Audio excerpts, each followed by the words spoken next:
Good afternoon, everybody. So as Joe said, I work for Martin Consulting Engineers in Denver. Today I'm going to present on RAP 1, Repair Application Procedure Number 1, Epoxy Injection. So all these RAP documents have a similar format. They're going to go through purpose, they're going to go through equipment, they're going to go through procedural steps. So for epoxy injection, what's the purpose of this repair? The primary purpose of epoxy injection is actually a structural repair. So we're looking to re-engage either shear friction capacity or compressive capacity across that crack interface. Epoxy injection, the epoxy polymer does not have hardly any movement capability, and so whatever cracks we're repairing need to be anticipated to be static. They need to not be moving in the future. And then a secondary benefit of epoxy injection is once the crack's injected, you've restored the resistance to moisture penetration of that. So if we're repairing a crack in the basement wall, it's a structural repair, and then in the future we're not going to have leaking through that crack anymore. How do I select the right material? So epoxy injection polymers, probably the most important feature of the epoxy material that you select is going to be viscosity. So I actually used AI to generate this image. On the right side, we've got gel epoxy, and on the left side, we've got a lower viscosity material, more like water. And the reason that this is so important for epoxy crack injection is the geometry of that crack through the concrete element is going to be more conducive to be filled with either a more gel-like epoxy or something that flows more like water. So we refer to anything medium or gel viscosity is going to be anything that's 500 centipoise or greater. Centipoise is the measure of viscosity that we have. Low viscosity is going to be less than 500 centipoise, and super low viscosity is 120 centipoise or less. A lot of epoxies now, historically this wasn't the case, but a lot of structural epoxies now have centipoise down in the 60, 70, 80 centipoise range. Other considerations, the modulus of elasticity. So if you're doing a structural repair to a structural element of a building or a bridge, the modulus of elasticity may be important to you. The working life, both the pot life and the working life of that material may be important as that material cures. The viscosity is going to change over time. Moisture tolerance. So if you're working on a crack in a basement wall, that in-place concrete may have some moisture content, you need to make sure that your epoxy is moisture tolerant and can handle that moisture present. And then cured physical properties, so maybe you need some compressive strength for that repair, maybe you need a flexural strength, maybe you need some tensile capacity. You really wouldn't rely on epoxy for tensile capacity, but it is a data point on a lot of the products that are sold. Safety equipment, so since repair application procedure documents are really intended for new engineers, but especially for contractors, each of these presentations will go through safety equipment and repair equipment before we go through the procedure. So safety equipment for epoxy injection, the number one piece of safety equipment is just having the safety data sheet on site so that if there's a chemical spill that you know what to do to keep the workers safe in that case or get medical attention. Protective clothing is really important. Eyewear, rubber gloves. If you're in an enclosed space, you may need a respirator. The photo on the screen is a grinder that has a dustless attachment on it. So we've got a crystalline silica hazard when we start doing concrete preparation work or demolition. And so we need dustless tools, we need ventilation equipment when we're in interior spaces. Because of the chemicals for the epoxy polymer, an eye wash station is important so that if that chemical gets on somebody's face because something's dropped into a pot of the material, then we can get that material off of them. And then equipment cleaning materials, so materials that are used to remove partially cured or cured materials from your tools. You need to have the right cleaning solutions for that and understand any safety requirements for those cleaning materials. Other repair equipment, for crack repair, you're going to need a wire brush to clean the surface of the concrete so we get good bond to the cap seal to the concrete on either side of the crack. Mixing and measuring buckets, low-speed drill, and mixing paddle. Epoxy components are almost always going to be a two-part epoxy, so a part A and a part B. So those are going to be mixed together with a drill. Delivery system. So the photos that I have today are hand-actuated delivery with a bolt gun, but there's other delivery systems for bigger projects. finishing trowel for the cap seal paste, a grinder with dustless attachment. Again, that's the photo you saw on the last page. You may need some special equipment. So as we start to talk about the procedure for injecting epoxy, sometimes you need to troubleshoot why you're not getting good travel of epoxy along the crack for the repair.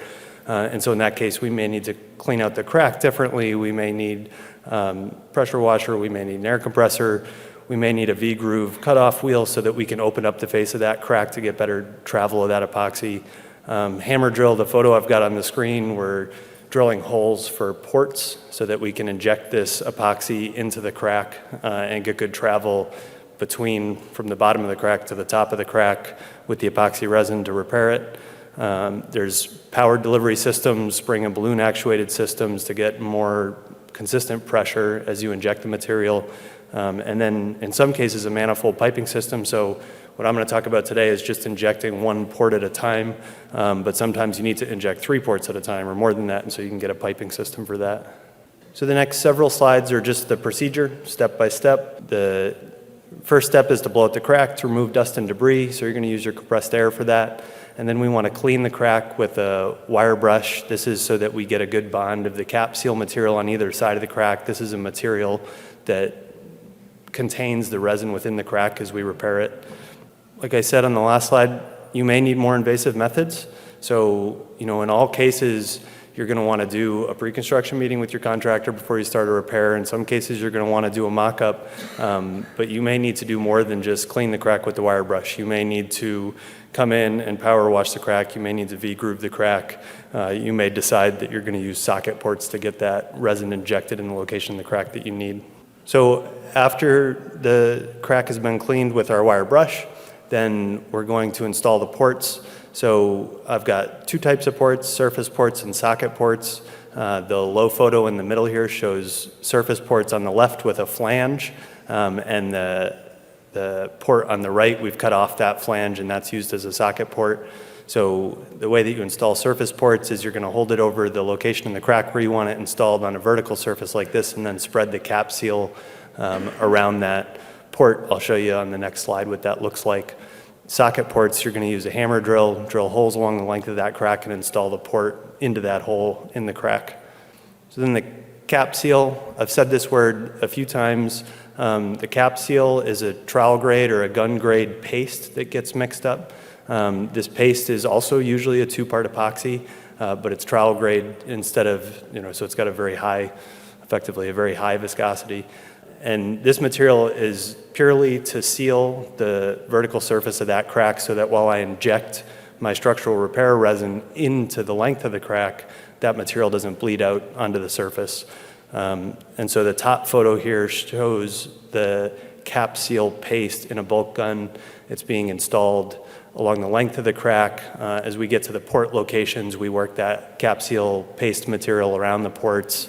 And then you're going to take a trowel and you're going to spread that material not totally flush with the wall, but you want to put a little pressure on it so we get a good bond.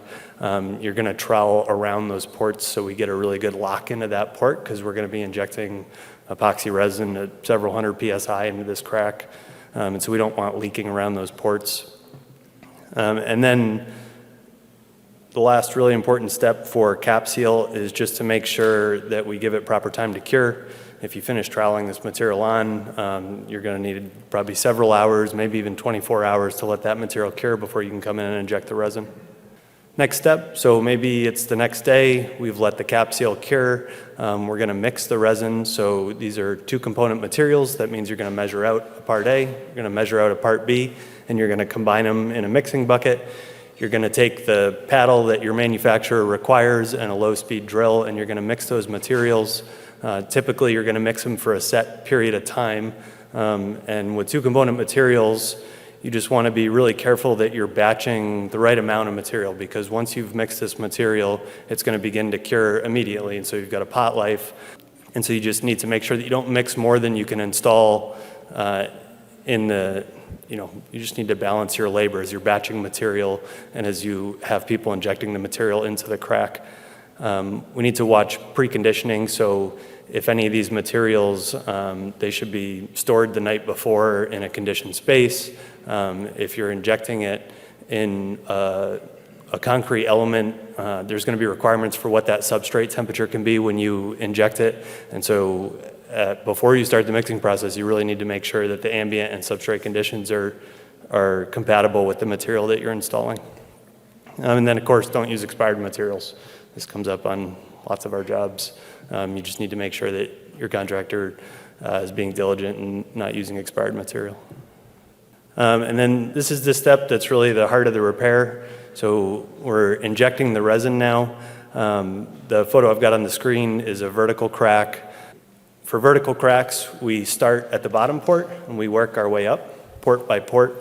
And as we're injecting in each port, in the best cases, what you're going to see is that epoxy will fill up the crack from the bottom to the port that you're working on, and then to the next port up, and it'll start to bleed out the next port. So I've got an arrow here, and you can see that kind of amber epoxy resin material bleeding out of that port. And so that just tells you that you're getting good travel from the bottom to the top. For horizontal cracks, you'd want to start at the location where the crack is the widest and work your way out. Once that port starts to bleed, you're going to take your delivery, in this case a bolt gun, off the port that we're on, and we're going to cap it, and we're going to move up to the next port. And so we want to work from the bottom to the top. I've got a slide on troubleshooting here. There can be lots of reasons why you don't get epoxy bleeding out the port above this, but some of the common ones you could look at, if you're having trouble with that, you could look at increasing the pressure. Hopefully you're treating your first location as a mock-up, and so maybe you do need to go in and V-blade that crack so that you're getting better travel between ports. You may need to look at the viscosity of the material that you're using. If it's a really thin crack and you're using something that's 800 centipoise, maybe you need to find a lower viscosity material. Maybe you're using surface ports, and maybe you need to use a socketed port instead so you get the material into the middle of that crack. And then you should really look at your ambient and substrate temperatures too. That could really affect viscosity when that resin hits a material that's a much different temperature than it is. The next step is to check the repair. So if the specification for the project requires it, you can do a visual inspection across the crack. So I've got a photo on the screen here that shows a crack that was repaired with epoxy injection resin. And you can just see visually that there's this kind of gray amber colored material over the entire height of that crack. ASTM C881 says that if you've got 80% travel through that crack, then that's an acceptable visual test result. You can also do non-destructive testing, impact echo, ultrasonic pulse velocity, spectral analysis, surface waves. I would say if you're going to use a test like that, you do want to correlate it to a destructive test like this just to make sure that the data that you're getting makes sense. And you can also compressive strength test these cylinders of composite material with repair polymer injected. Finishing, so when you're done, you need to talk with your owner, make sure you understand. In the top photo here, you can see all the ports that are capped. That repair is complete, but the owner may not be happy with that aesthetic, and it costs money to remove that material. So you just need to understand what's that finished condition going to look like. The photo on the bottom, that the paste, the cap seal paste, and the ports have been ground off. It looks a little better. Be really cautious if your owner wants you to install a paint or a coating on this. We don't want to trap moisture in this repair. If you start to corrode embedded reinforcing steel around this repair, you may see the repair fail. So have a discussion with your owner before you decide what the finishing is. And then I've got one last photo of just a finished repair and a column that we worked on, and that's it.